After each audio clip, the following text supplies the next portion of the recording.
primeira aula, eu vou colocar a minha imagem no canto inferior direito, mas nas próximas aulas não será necessário colocar a minha imagem.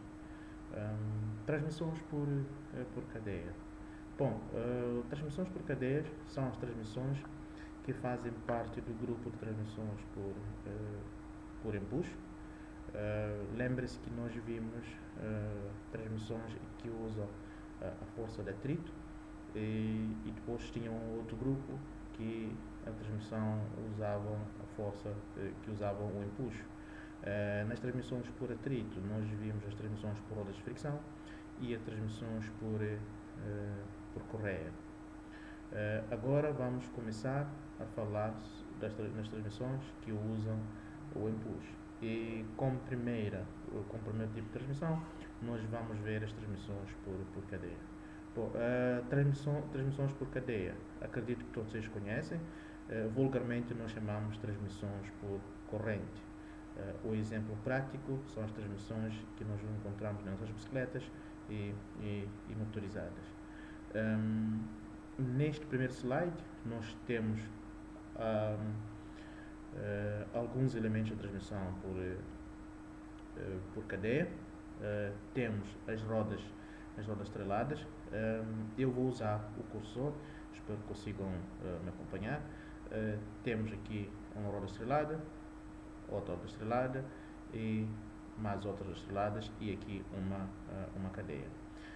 Nesta outra imagem temos duas rodas estreladas, a roda estrelada motriz e a roda estrelada movida, e estão abraçadas por uma cadeia. Tem mais alguns elementos que eu posso aproveitar e falar. A roda estrelada ela é composta por uma parte, a semelhança das polias. Temos uma parte onde tem a coroa e depois temos a zona do cubo, e no cubo tem alguns elementos. Eu vou usar esta outra imagem. Tem mais um elemento que é usado para fazer a fixação. Neste caso é uma ranhura. Esta roda estrelada é feita a união com o veio usando uma chaveta, que será a matéria do próximo semestre. Bom, mais uma imagem. Aqui tem uma forma já onde é apresentado diferentes tipos ou melhor, dois tipos de transmissões que usam o empuxo. Temos a transmissão por engrenagem ou por rodas dentadas e também tem a transmissão por cadeia.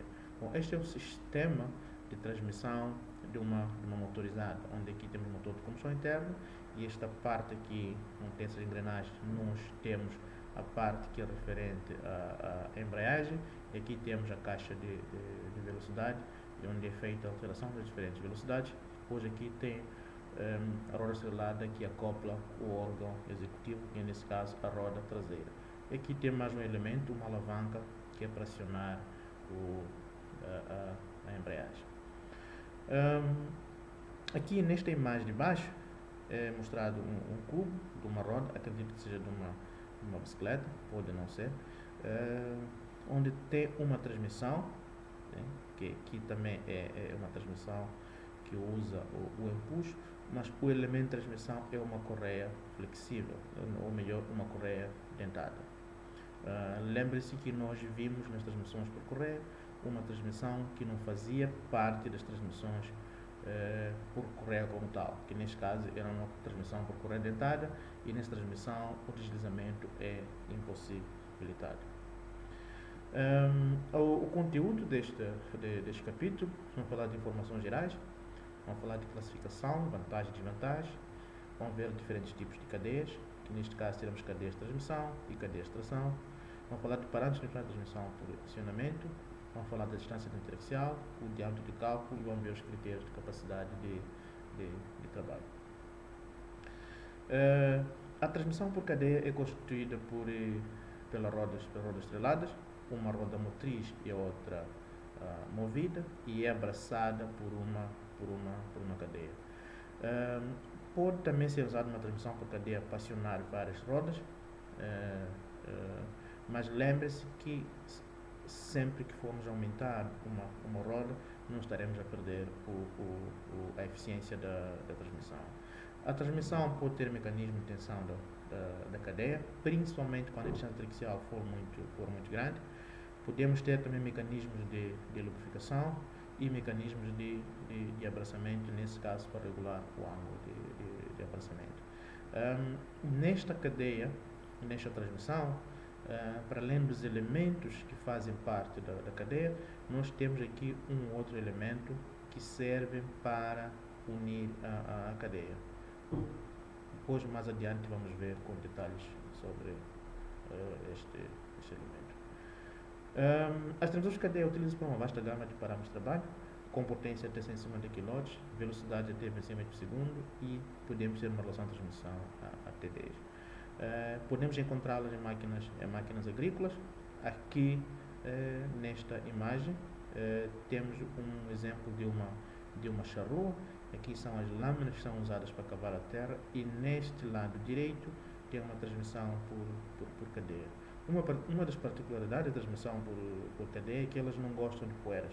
Por isso que elas, apesar de serem usadas em máquinas agrícolas, elas são um bocado difíceis de achar em máquinas agrícolas, devido ao seu elevado nível de manutenção, ou as cadeias devem estar bem protegidas.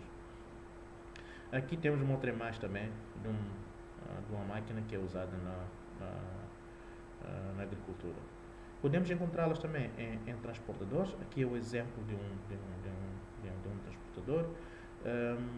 Um sítio prático nós podemos ver um transportador é, por exemplo, numa linha de enchimento da fábrica de refrigerante ou de cerveja, ou numa unidade de processamento de frutas, ou numa escada rolante, também no transportador que é usado nos aeroportos para tirar a carga.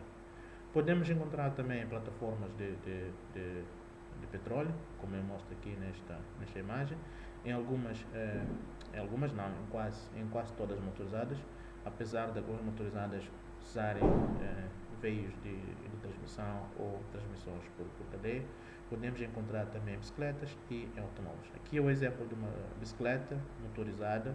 Este é o exemplo de um estacionamento transportador. São diferentes rolos semelhantes a esses. Aqui é a parte do automóvel.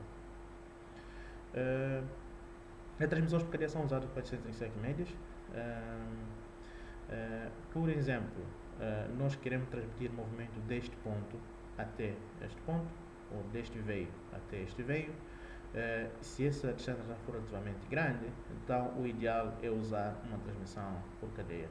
Porque se fôssemos a usar uma transmissão por cadeia, ou por uma transmissão dentada, nós teríamos que colocar ao longo deste veio até este veio várias engrenagens, como é mostrado nesta imagem. Nós queremos transmitir movimento daqui do ponto M até o ponto M4. Se usarmos a transmissão por engrenagens, então teríamos que usar 3 rodas intermediárias para fazer esta transmissão. Mas se usarmos a transmissão por cadeia, era só colocar uma roda no ponto M e o ponto M4 e colocar a respectiva cadeia. Podemos também usar a transmissão por cadeia quando nós temos exigências de grande rigor nas dimensões. Por exemplo, nesta imagem nós temos uma transmissão